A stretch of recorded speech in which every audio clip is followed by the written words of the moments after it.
Hey everybody, it's me Yats again, your source for a little bit of some inner work, magic, and wisdom. If you haven't already subscribed, subscribe to my page by clicking on the link below. But today, what I'm going to talk to you about really is about how, when we get into a good mood, or we receive good news, or we receive some kind of success, that we have this subconscious need to always give it away. So that's what I really want to talk to you about today. And it's something that I have been asked a lot about on my programs. It's something I witness a lot of, that when we see some success, or we find ourselves in a certain place that's really good, it can only mean something special to us if it's connected with someone else. So if we're sharing it with someone else, if we're getting someone else to be involved in it. So why is that really? The reason that that really happens is because in our childhood, we were missing some very key things very covertly. They didn't have to be obvious, they didn't have to be out there in our conditioning. They could have been very silent, where we were really seeking approval from our parents, or their acceptance or validation around certain successes of ours in school, maybe. Even as children, with things we draw and create around the house, even just as simple as time and attention, and wanting our parents like connection in that space, but not getting it. And we may not have gotten it, not because our parents were necessarily ignorant of us, or they wanted to separate us or reject us, but it's because they prioritize other things above our needs at that moment. And what's really interesting about how a child develops is that neuroception is this ability by which we create an identity of ourselves based on what we're perceiving someone perceive of us. Right? So in that space, in the moment, if someone is too busy for us, then we see ourselves as not being worth it enough, not being worth their time, not being valuable enough that they'd prioritize us. So in this space now, if I've done something and I'm bringing it to my father, my mother, my caregiver for approval, and I'm saying, here, take a look at this, I did this, and they're just like, yeah, daddy's on the phone, whatever. Then the child at that moment, who doesn't have the social cognition to be able to like recognize that, okay, father's got priorities, he's in a workplace, he has like a busy job, etc. The child just sees it as, I'm not valuable enough, because they don't have the ability to distinguish that, right? And so even later on in the child's life, if as they grow older they can distinguish it, those wounds still carry. So this child is now sensing and recognizing that I'm not special enough in this place. So the child's subconscious journey, believe it or not, becomes a lot of this movement and development in life, where every time they create an achievement or they have something of value, they must come back to share it with someone, because their hope is still that one of these days I will be able to do something that's valuable enough, have something valuable enough, or feel something valuable enough that my parent, my caregiver, or my family member will want to be a part of it or share it with me. And this moves into a place also of when you get into relationships, because relationships are amongst the best ideas, the best way to reflect back to us what our conditioning was like, or the wounds that we suffer from. So as you grow up and you get into relationships now, at this point, you're subconsciously doing the same thing through achievements at work, through other things, where you want to bring it back to your partner and you say, hey, look what I achieved, look what I did, etc. Now, the thing about this moment is, whatever type of validation that our partner gives us, that may be just what they're capable of from their own conditioning, who they are, whether they're more withdrawn, whether they're more avoidant, any of those. And so, what they give us, however, and what we want from them are at two different levels many of the time. And so it's the same thing, because we've attracted a scenario just like our childhood conditioning into our mix, so that we can ultimately get what they're capable of up to what we expect. And that's when we'll feel like we're worth something. So to do that, we now try to increase the intensity of like what we're achieving. We try to increase the intensity of what we're feeling. And this isn't just about achieving things or around good news that we've received, successes, etc. It's even just about being in a good mood. When we're in a good mood, because we so strongly desire that other person to want us, to attract us, to feel attracted to us, to feel connected with us, we will instantly, let's say for example, you wake up feeling really good today, you will instantly pick up your phone, text your boyfriend, girlfriend, partner, and say, oh my god, I miss you so much, I love you, then blah blah blah, I'm having such a good day, etc. The key part of this conversation is, how much of that do we keep for ourselves? Because we're so used to giving all of this away in the need to get connection.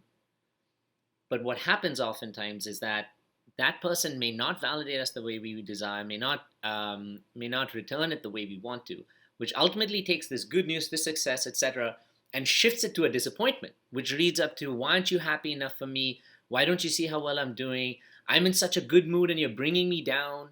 It can look like those things primarily and very strongly in that space because our expectation is not being matched by what they can provide. But it's actually because of something even bigger than that. And that is because we are not enjoying those things ourselves first.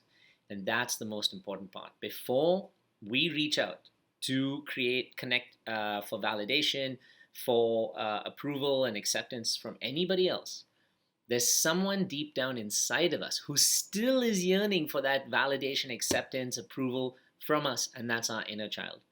And so that's the same child who, being brought up in our parental conditioning space or our familial conditioning space, has been yearning for that, right? And that's the child that lives in us. Oftentimes, their wounds are what drive us. And so instead of just jumping out to establish connection, because connection is one way that we feel worth and we feel value, as I talked about in the run up to this, instead we should go inwards. That is actually the true solution for us to establish more connection on a more permanent basis, on a more successful basis. And here's how. I'll tell you why in a second.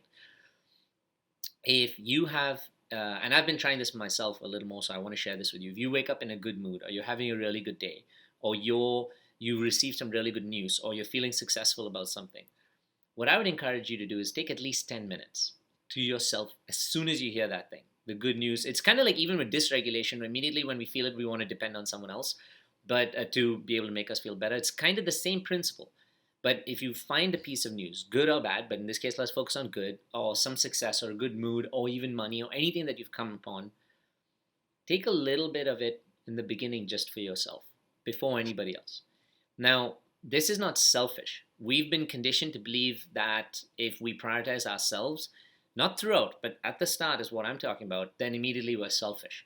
And the reason that was done was because conditioning needed us in many different ways, depending on the society you grew up, depending on the culture, whether it was collectivist, individualistic. There's so many factors that play into it, that the conditioning has made you feel that it's selfish to take care of you. Put that aside for now and focus on the individual, which is you.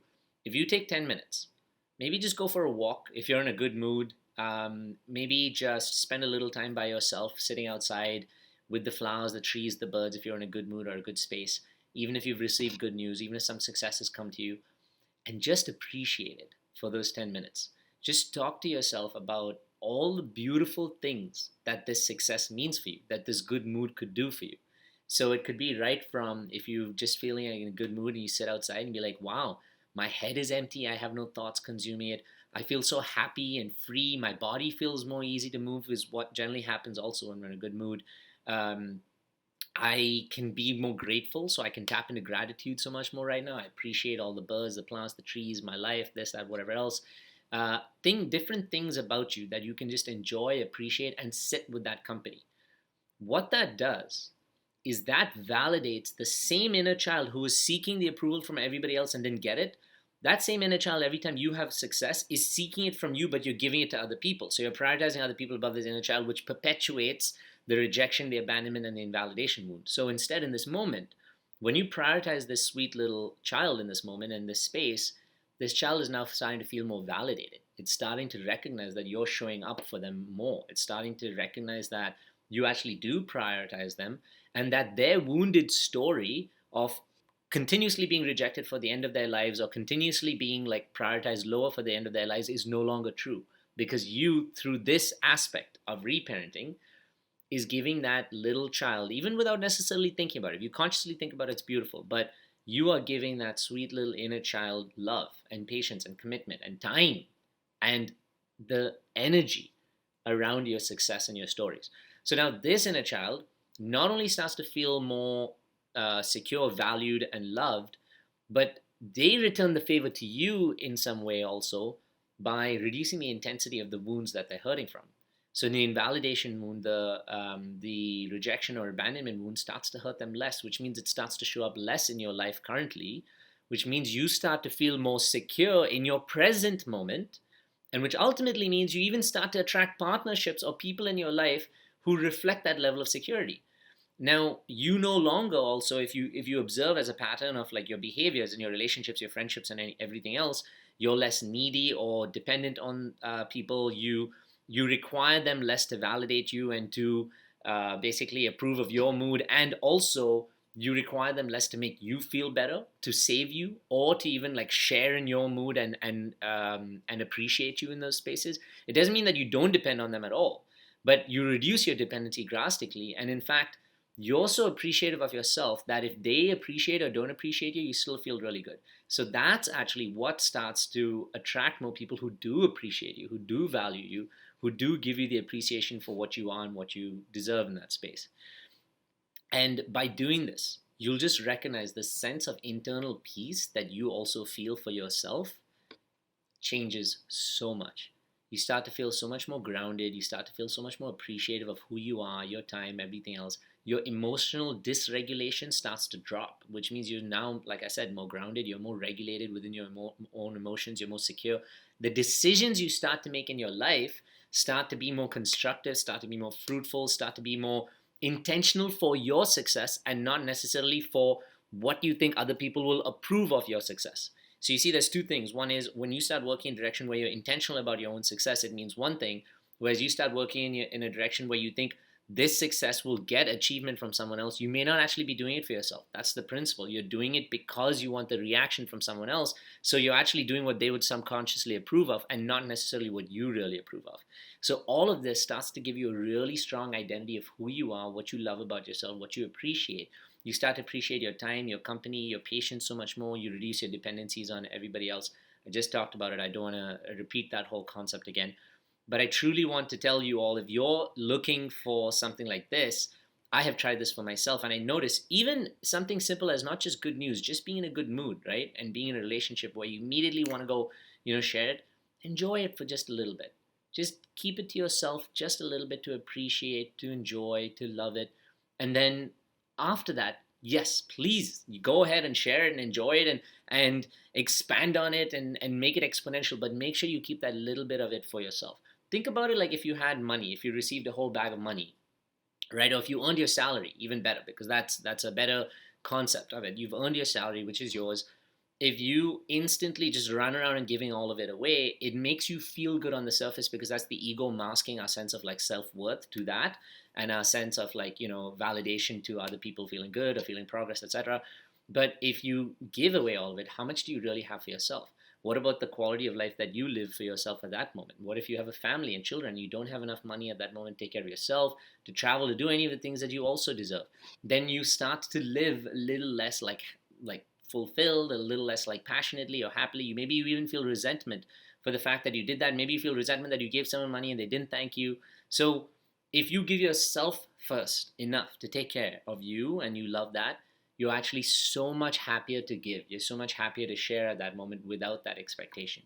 So try that out, a little exercise for you, like 10 minutes every time you get good news, success, anything, and just appreciate it for yourself. A good tool would be to ask yourself in that moment, what are the different ways, two things actually, what are the different things that this success means for me in my life? All the good things it means for me, all the positive things it means for me. What does this mean, this success or this joy or this good mood mean for me as an individual? Enjoy that. And then the next thing is, how can I now appreciate whenever I find these moments of success, of joy, etc.? How can I appreciate myself in those moments? How can I celebrate myself? Sometimes if you receive a bonus or even a salary, maybe take yourself out for a little treat. You don't have to buy a Ferrari, but you can take yourself out for a little treat just to accept yourself, validate yourself, and then come back to the collective where you can enjoy that together as a family, as a friend, as a society, as a group, and there you go.